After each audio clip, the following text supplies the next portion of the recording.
Bien, como lo mencionaron, es un anuncio del el inicio de la fase 2, quiere decir que ya la fase 1 está concluida, ya tenemos muchos avances en lo que es el proyecto el programa de acceso al espacio misionero, en donde, bueno, tiene su sede de integración y desarrollo en Oberá, en donde, bueno, básicamente lo que hicimos en la fase 1, que se inició a principios de este año, en marzo, fue desarrollar la etapa de lo que es la estación terrena satelital. Y ahora anunciamos la fase 2, que está relacionada a lo que es el satélite propiamente dicho. Este es un nanosatélite, se llama CubeSat, es de dimensiones muy pequeñas, mide 10 centímetros por 10 centímetros y pesa alrededor de 1 kilo. Esto es un satélite muy chiquito, que orbita en lo que se llama la órbita baja, o LEO, con sus siglas en inglés. Esto es un satélites que hoy en día están muy difundidos en el mundo a nivel escolar y en otros niveles de prototipos, pero que hoy en día tienen una relevancia comercial e industrial de aplicación en muchos rubros, como por ejemplo nosotros hacemos mucha mención de lo que son los sensores IoT y cómo están relacionados, que esto básicamente es tener sensores IoT en tierra, el satélite en órbita que pasa sobre los sensores, toma los datos que fueron relevados por los sensores, y la estación terrena capta esos datos y permite que cualquier usuario lo pueda visualizar a la información desde un celular o una computadora en cualquier lugar del mundo, sin necesidad de que estos sensores estén conectados a una red Wi-Fi o a una red LoRa o lo que son las telecomunicaciones, que eso sí ya son otro tipo de satélites. Bueno, justamente iba a preguntarte eso, Constanza, ¿no? ¿En qué beneficia, por ejemplo, a la población en general este tipo de tareas, de obras, digamos, o de lanzamientos? Bien, bueno, esto básicamente está muy relacionado con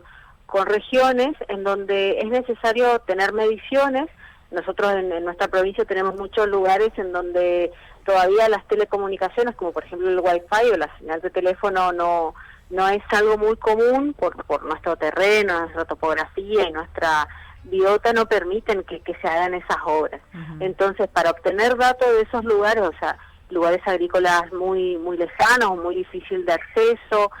aulas satélites, bueno, la misma selva paranaense que tiene su riqueza justamente en lo tupido que es y bueno, y en su difícil acceso. Para eso, para que podamos tener datos de esos lugares, que puedan esos lugares enviar datos y que se puedan relevar y se puedan analizar, y cómo está, por ejemplo, en el caso de lo que es la selva paranaense, cómo está la emisión de dióxido de carbono, cuánto es la captación y fijación de ese dióxido de carbono, cómo es la biodiversidad, cuál es la evolución, bueno, todas esas cuestiones ambientales se pueden medir, y a partir de eso, bueno, obviamente hacer una planificación estratégica por ejemplo, se habla mucho de los bonos verdes y los bonos de dióxido de carbono,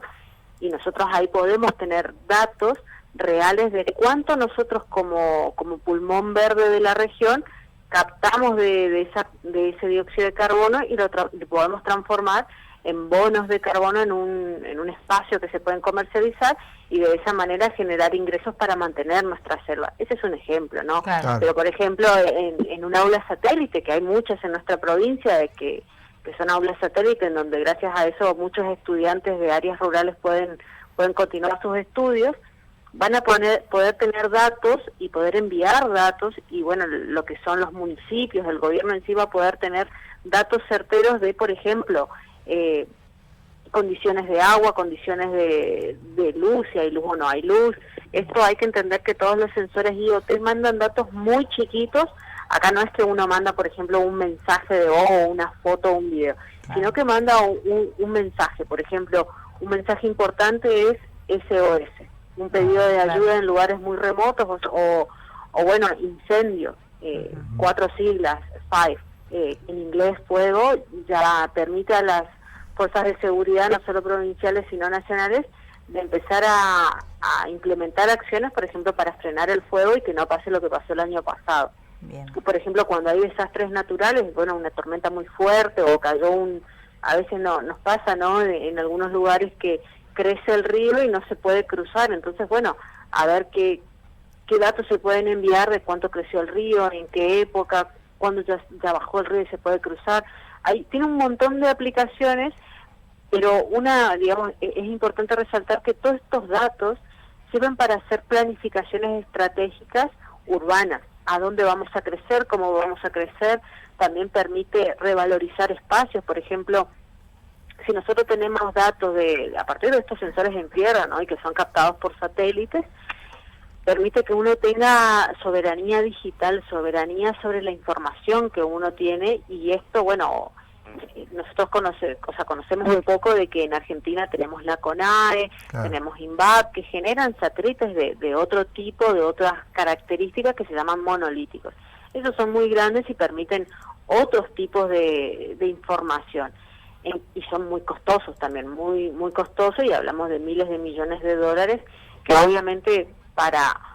un productor, una escuela, un industrial, un gobierno municipal, es muy complicado adquirir información de ese tipo de satélites o querer posicionar un satélite de esas características. En cambio, los CubeSats, los nanosatélites que nosotros estamos haciendo, son muy económicos, permiten mantener la órbita baja limpia, permiten el desarrollo de telecomunicaciones, por ejemplo, de 5G y demás, permite tener mucha información, que la información uno es dueño de esa información, y como este es un consorcio público-privado, la generación de la tecnología es de cada uno por ejemplo, nosotros los misioneros, de cada uno de esta tecnología, y es argentina.